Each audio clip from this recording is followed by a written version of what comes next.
Kenapa kita nggak pernah bisa melihat mujizat Tuhan? Karena mungkin hati kita nggak beres.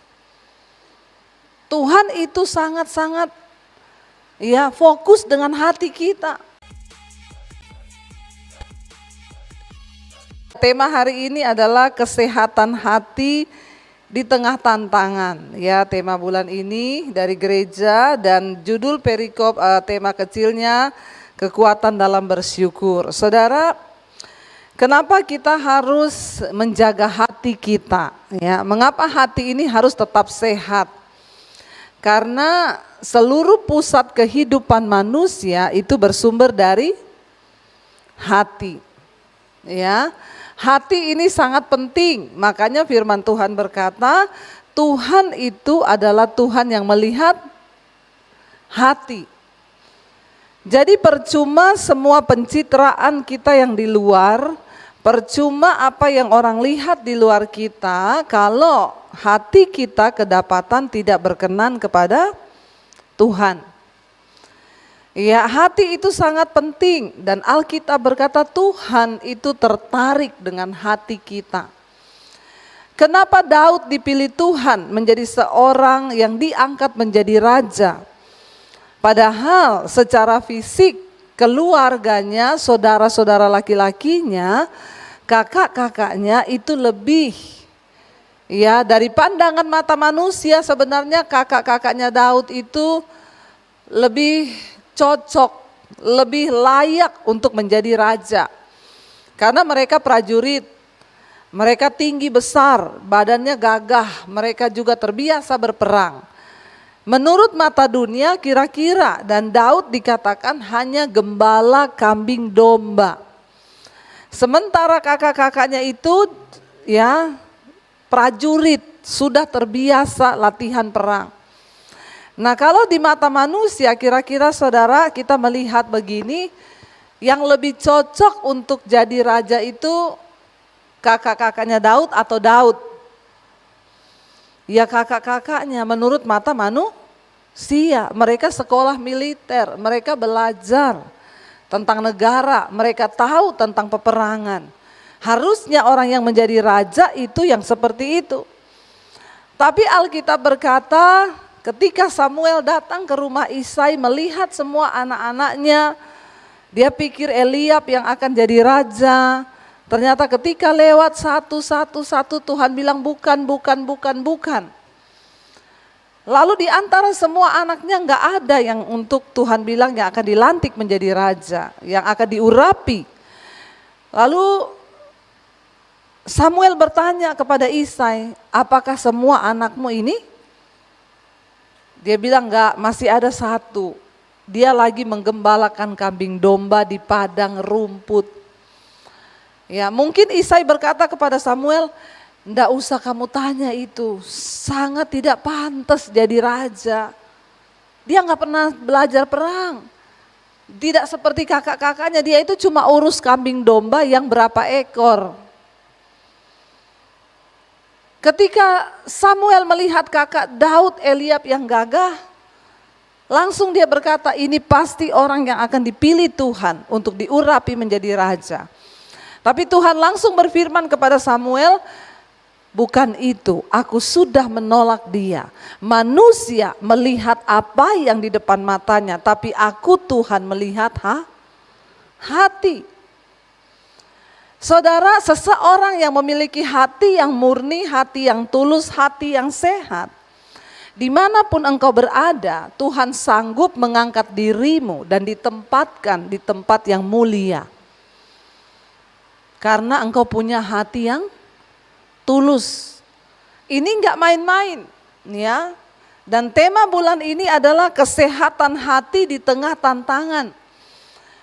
Kenapa kita nggak pernah bisa melihat mujizat Tuhan? Karena mungkin hati kita nggak beres. Tuhan itu sangat-sangat ya fokus dengan hati kita. Nah, dikatakan di sini kesehatan hati di tengah tantangan. Tantangan itu justru yang seringkali membuat orang hatinya tercemar. waktu kita menghadapi pencobaan, waktu kita menghadapi tantangan, disitulah hati kita kadang menjadi tawar, menjadi gundah gulana, lalu nggak percaya Tuhan. Ya, makanya dikatakan saudara, lain di mulut, lain di hati. Ya, kalau di luar itu orang bisa tahu, tapi dalam hati siapa yang tahu? Hanya Tuhan dan kita yang tahu. Nah, hari ini subtemanya adalah kekuatan dalam bersyukur, saudara. Mari kita lihat Mazmur 118, kita mulai ya dari ayat yang ke-13. Mazmur 118 mulai ayat yang ke-13. Apa kata firman Tuhan? Ya, dikatakan, kita baca bersama 1, 2, 3.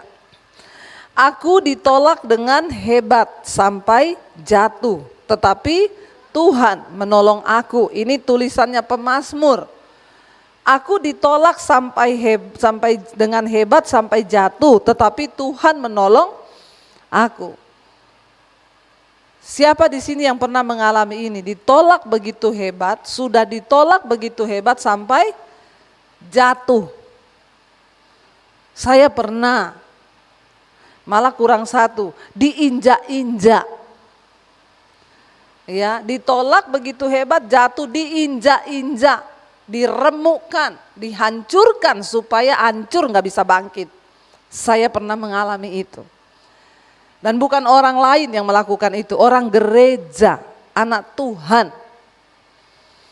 Ya, saya pernah mengalami. Pemazmur berkata, aku ditolak dengan hebat sampai jatuh, tetapi Tuhan menolong aku. Hari ini tema firman Tuhan, subtemanya adalah kekuatan dalam bersyukur. Kira-kira kalau saudara mengalami hal yang seperti ini, saudara ditolak dengan hebat sampai jatuh, bisa enggak kita bersyukur? Ya, siapa yang pernah mengalami begitu lalu kita belajar bersyukur? Kalau orang dunia punya pemikiran dia ditolak begitu hebat lalu jatuh, ya yang ada adalah kita balas atau kita bela diri. Tapi ingat prinsip firman Tuhan itu tidak pernah salah. Waktu engkau mencoba membela dirimu dengan kekuatanmu, maka engkau tidak akan pernah melihat tangan Tuhan bekerja. Ya, saya dapat fitnahan, suami saya pencuri keyboard di gereja. Di saat saya sedang benar-benar dipakai Tuhan untuk melayani. Ya, marah saudara, kecewa. Beberapa orang berkata, Bu, pakai jalur hukum aja, ada bukti kan WA-nya. Tapi saya belajar, Tuhan bilang, lepaskan pengampunan. Karena kalau engkau mencoba membela dirimu, maka Tuhan akan lepas tangan. Sebab Tuhan melihat hati. Ketika kita ditolak dengan hebat sampai jatuh, apakah kita memilih bersyukur atau kita membela diri? Ya, orang yang bersyukur itu saudara, dia memiliki kekuatan yang dahsyat. Lalu di sini dikatakan, tetapi Tuhan menolong aku, kata pemazmur, ayat yang berikutnya. Ayat yang ke-15 saudara. Ayat yang ke-14 tadi ya benar. Tuhan itu kekuatanku dan mazmurku, ia telah menjadi keselamatanku. Kenapa seseorang itu bisa tetap bersyukur dalam segala keadaan sekalipun dia ditolak sampai jatuh, dengan begitu hebat dia difitnah, sebab dia menjadikan Tuhan sebagai kekuatan di dalam hidupnya. Pemazmur berkata, Tuhan itu kekuatanku dan dialah mazmurku, ia telah menjadi keselamatanku. Waktu mata kita tertuju kepada Tuhan, waktu kita fokus kepada Tuhan, maka saudara gampang untuk kita ini bersyukur asal kita tahu bahwa rencana Tuhan itu yang terbaik. Baru tadi pagi ada yang konseling WA ke saya, Bu, saya itu sudah tidak tahan menghadapi suami saya. Dia sekarang pergi sama perempuan lain, sudah tidak pulang, dia tinggal sama perempuan itu satu rumah. Saya sudah nggak kuat, Bu. Ya, kalau saya WA ke HP-nya dia itu yang balas pasti perempuan itu. Saya sakit hati.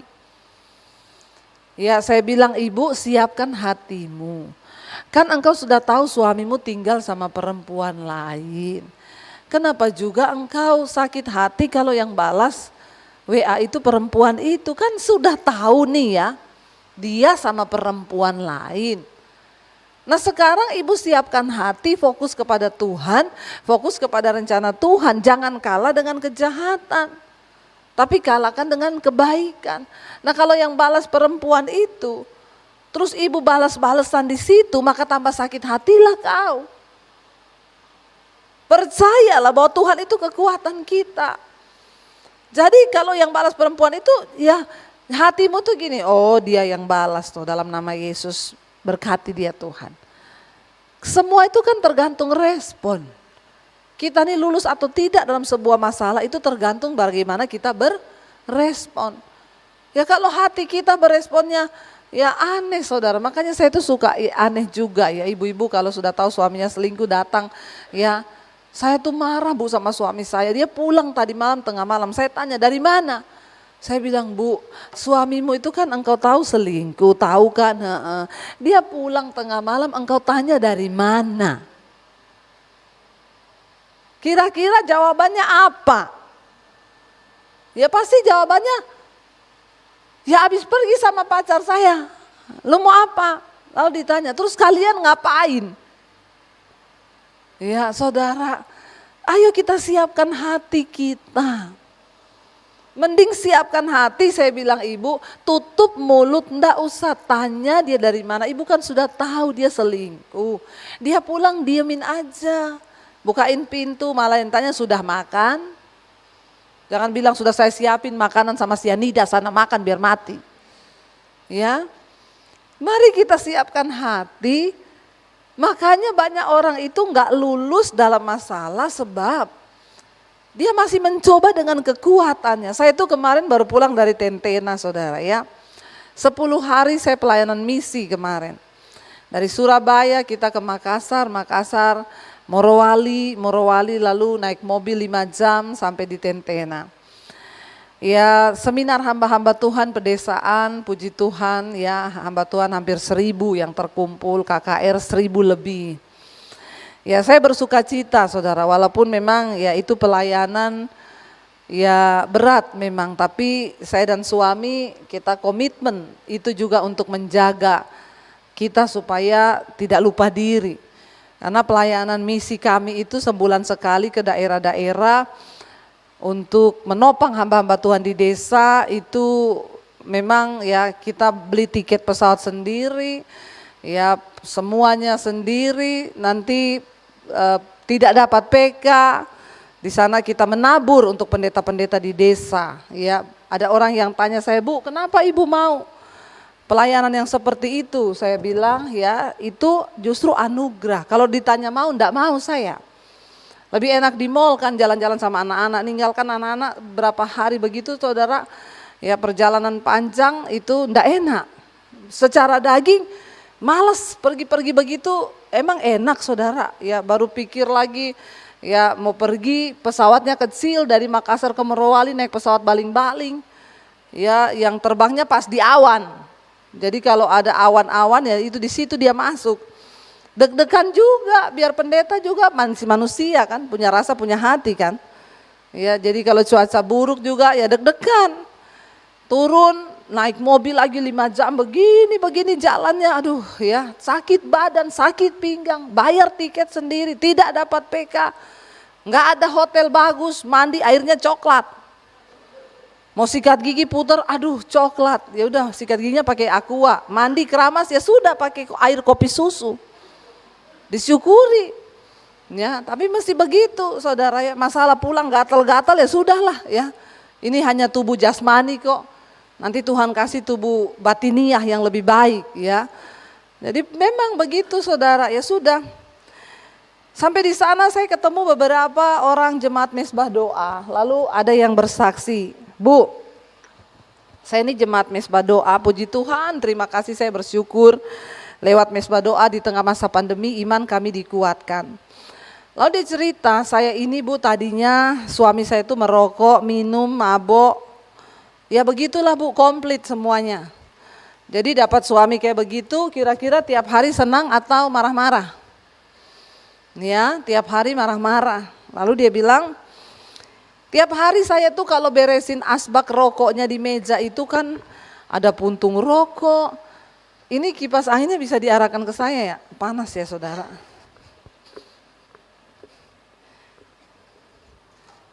Ini apa, nerakanya mulai bocor nih. Jadi panas. Tapi saya nanti malam berangkat ke Amerika, di sana sudah dingin-dingin saudara, doakan ya. Aduh ya, dari panas-panas nanti kedinginan sudah, enggak enak sekali, sudah stres juga saya ini. Ke desa stres, ke Amerika stres. Jadi pelayanan 5 minggu kita di Amerika, pulang nanti ya akhir Desember. Saya akan ke 5 tempat di sana, 5 minggu pelayanan dan juga Natal dan retreat, isi retreat di sana. Ya, dari Indonesia yang panasnya neraka mau bocor begini, sampai di sana sudah pakai jaket berlapis-lapis, ya jadilah kehendakmu Tuhan.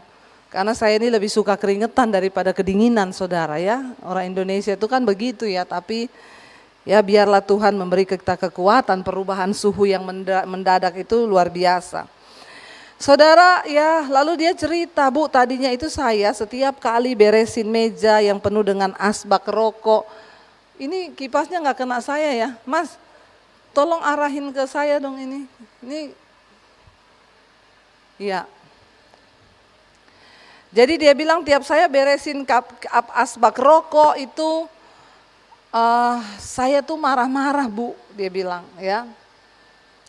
Saya marah-marah, itu abu rokoknya, terus itu saya merasakan dulu ya. Ya oke, luar biasa, cukup. Sudah terasa hadiratnya. Ya, dia bilang saya beresin itu asbak rokok, abu rokok ya Bu. Terima kasih ya. Upahmu besar di sorga dan di bumi juga. Kalau di sorga tuh kelamaan, kasihan saudara ya. Lalu dia bilang saya tuh kalau beresin asbak rokok itu Bu, abu rokok, puntung rokok, saya selalu marah dan saya ngomong ke suami saya apa? Merokok nggak apa-apa ya, tapi kamu telan sama puntung-puntungnya dan abu-abunya supaya rumah nggak kotor. Saya tuh capek tiap hari beresin rumah. Kamu pikir saya babu? Saudara, kalau orang setiap hari seperti begitu di dalam rumah tangga, lalu suaminya mendengar itu marah kan? Marah, apa yang terjadi? Ribut, anaknya stres, rumah tangganya tinggal tunggu kapan bubar itu kan? Setiap hari. Sampai satu kali firman Tuhan menjamah hatinya. Ketika dia baca Alkitab, lalu dia baca satu ayat yang berkata, hai istri tunduklah kepada suamimu yang belum bertobat dan belum sungguh-sungguh kepada firman Tuhan. Menangkanlah suamimu tanpa perkataan, hanya dengan perbuatan. Ayat itu masuk di dalam hatinya saudara. Lalu dia berdoa, dia bilang Tuhan beri aku kemampuan untuk berubah. Dan aku percaya, aku mau uji firman ini. Karena selama ini saya sudah capek menuntut suami saya dengan kata-kata yang ada ribut, berantem, marah, pergi. Setiap hari dia sudah mencoba dengan kekuatannya. Lalu akhirnya dia bilang, aku mau Tuhan, rubah aku dan aku mau praktekkan firman ini. Lalu saudara dia bilang akhirnya Bu besoknya itu saya beresin meja dengan asbak, asap rokok, debu rokok, puntung rokok. Sambil dia ngomong gini, dalam nama Yesus terakhir hari ini suamiku merokok. Dia beresin saudara, dia bilang dalam nama Yesus semua ikatan-ikatan yang mengikat suamiku dengan rokok dengan segala macam itu aku putuskan dalam nama Yesus. Lalu sehari, 2 hari, dia belum melihat perubahan. Ya, tapi dia setia terus berpuasa, dia berdoa. Dia mengubah sikap hatinya dengan yang tadinya marah-marah dengan bersyukur. Terima kasih Tuhan, aku percaya suamiku dijamah Tuhan. Akhirnya saudara, ya singkat cerita satu kali malam-malam jam 12 suaminya itu kerasukan. Ya, makanya bapak-bapak hati-hati ya. Kalau istrimu sudah mulai berdoa, jangan sampai bapak-bapak kerasukan. Kalau ada roh-roh yang tidak benar. Suaminya kerasukan malam-malam, lalu dia bilang sama istrinya gini, jangan kamu dengar-dengar itu pendeta. Nggak usah kamu dengar-dengar khotbah, itu nabi-nabi palsu mereka itu. Bohong. Terus istrinya itu ngomong sama suaminya, dia bilang, saya tahu itu bukan dia bu, matanya itu merah bu. Lalu istrinya bilang, saya tahu ini bukan kamu ya. Saya berdoa dalam nama Yesus, roh-roh yang ada dalam diri suamiku yang bukan dari Tuhan. Aku patahkan dalam nama Tuhan Yesus. Lalu suaminya makin manifest, panas, dia bilang panas. Istrinya bilang, saya itu sudah mau lari bu, saya takut bu. Tapi saya tahu ini iblis, saya nggak boleh lari. Lalu dia mulai berperang. Akhirnya malam itu suaminya dilepaskan, tapi sebelumnya suaminya bilang, ambilin rokok saya. Di mana? Dia tunjuk. Di situ, di laci, di meja, di situ. Itu rumah pojok-pojokannya penuh rokok semua. Itu setan loh yang menggerakkan dia. Entah karena ketakutan nggak dapat rokok, jadi dia simpan di mana-mana tuh rokok. Suami istrinya ambil, dia remet dalam nama Yesus. Mulai sekarang kamu enggak merokok lagi. Lalu satu saat, tapi perhatikan, saat dia merubah caranya, mengubah hatinya, Tuhan pun bekerja saudara. Satu kali suaminya jatuh kayak orang kena serangan jantung, tidak bisa bernapas. Ya mungkin juga iblis mau ambil dia karena iblis nggak rela kalau orang itu diselamatkan. Lalu istrinya bilang, saya di situ bu melihat orang mau mati itu begitu bu. Saya tengking, saya doakan dalam nama Yesus. Selamatkan suamiku Tuhan. Kalau ada kematian yang bukan dari Tuhan, aku patahkan dalam nama Yesus. Tolong suamiku, dia bilang, Pak panggil nama Yesus. Suaminya bilang, bisa, sudah berat, udah mau mati benar-benar. Tapi istrinya terus bilang, minta ampun sama Tuhan, Pak, berdoa minta ampun, bilang minta kesempatan hidup mau bertobat. Akhirnya suaminya bisa berseru dalam nama Yesus, dia ucapkan nama Yesus, lalu dia bisa bernapas, dia bangun kembali. Dan sejak hari itu dia berhenti rokok, berhenti mabuk, berhenti minum, berhenti semuanya, Tuhan ubahkan. Waktu saya ketemu mereka di Tentena, mereka sudah melayani Tuhan, suami istri. Kenapa kita harus mengubah dengan cara kita bersyukur? Ayat ini tadi berkata, Tuhan itu kekuatanku. Hanya orang-orang yang bisa menganggap Tuhan sebagai sumber kekuatan dan mazmurnya lah, mereka yang bisa mempercayai firman dan bersyukur. Dan ketika engkau mengubah saudara sikap hatimu, lalu engkau belajar percaya pada firman, maka Tuhan pun merubah keadaanmu. Kenapa selama ini doa kita tidak dijawab? Karena engkau hanya berdoa tapi engkau tidak mengubah sikap hati dan tidak belajar untuk melakukan firman. Makanya tidak ada kuasa doa-doa kita. Lalu ayat di sini dikatakan, Tuhan itu kekuatanku dan mazmurku, Ia menjadi keselamatanku. Ayat yang ke-15 dikatakan, suara sorak-sorai dan kemenangan di kemah orang-orang benar, tangan kanan Tuhan melakukan keperkasaan. Lihat pemazmur itu menulis, kalau kita lihat dari yang pertama dikatakan, aku ditolak begitu hebat hingga aku terjatuh. Tapi perkataan pemazmur, dia tidak membiarkan dirinya terbawa, tetapi dia ucapkan kata-kata syukur dari mulutnya. Dia berkata, suara sorak-sorai, aku yakin dan percaya ketika aku meletakkan kekuatanku dan mazmurku kepada Tuhan, maka aku akan mendengar suara sorak-sorai kemenangan di kemah orang-orang benar.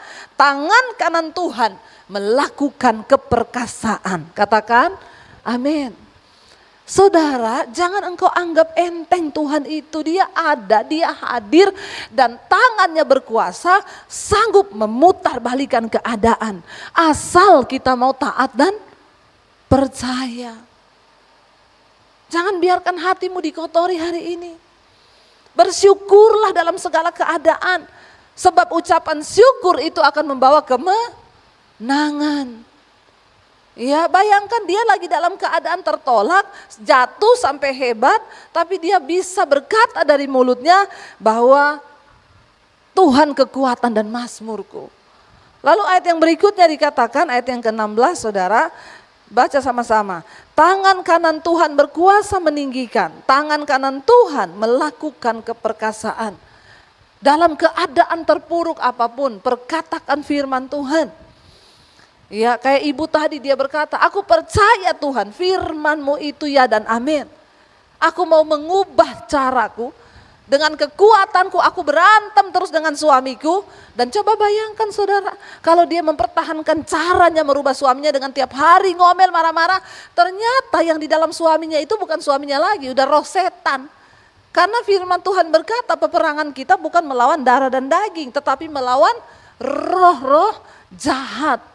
Roh itu masuk dalam jiwa suaminya, mengendalikan hidup suaminya. Nah, ketika dia berantem dengan suaminya, perang mulut, kata-kata, saling maki, kira-kira setannya keluar enggak?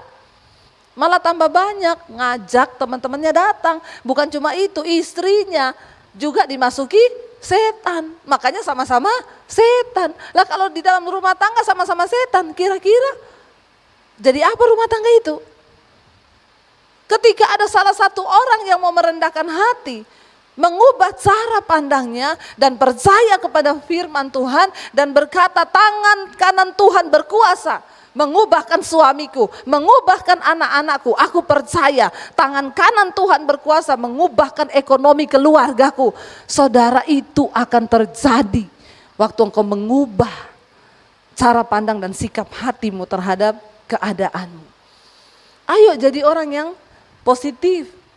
Ayo jadi orang yang bersyukur. Ya, saya berbicara begini bukan saya tidak mengalami. Saya mengalami begitu banyak hal yang pahit. Diizinkan Tuhan terjadi. Tapi saya tidak mengizinkan kepahitan itu masuk dalam hati saya. Karena firman Tuhan adalah kekuatan bagi saya. Katakan amin. Ya, dan apa yang kita lihat saudara, ke depan responmu akan menentukan ya keadaan hidupmu. Lalu ayat yang ke-17 berkata di sana, aku tidak akan mati tetapi hidup dan aku akan menceritakan perbuatan-perbuatan Tuhan. Dalam segala proses, dalam segala keadaan perkatakan, aku tidak akan mati. Bisnisku tidak akan mati, keuanganku tidak akan mati. Tetapi ya aku akan menceritakan perbuatan-perbuatan Tuhan yang ajaib. Coba kalau istrinya itu hidup dengan kepahitan. Saat suaminya kena serangan jantung, dia doakan, mati kau dalam nama Yesus. Bisa kan?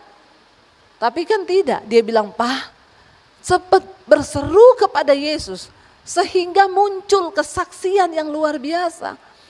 Dan apa yang saya saksikan ini saudara, adalah penggenapan dari apa yang ditulis di sini. Ya, kita tidak akan mati, tapi aku akan hidup untuk menceritakan perbuatan-perbuatan Tuhan yang ajaib. Makanya ketika engkau lagi dalam proses, seterpuruk apapun keadaanmu hari ini, seterpuruk apapun keuanganmu hari ini, jangan berkata gini, mati aku. Orang Kristen tuh suka ngomong, mati aku. Saya tuh kalau ketemu orang, ya cuma lupa apa gitu, ya ampun, mati aku. Saya bilang, cabut dalam nama Yesus. Kenapa kau mau mati? Cuma lupa dompet di rumah, lupa HP, bisa-bisanya mulut keluar, mati aku. Bertobat loh saudara. Mati beneran loh. Ya. Apa yang mati? Keuanganmu mati, hidupmu mati. Apa-apa ngomong mati aku. Ya, hati-hati dengan kata-kata. Ayat ini berkata, aku tidak akan mati tetapi hidup. Dan untuk apa kita hidup? Untuk kita menceritakan perbuatan-perbuatan Tuhan yang perkasa tadi, amin.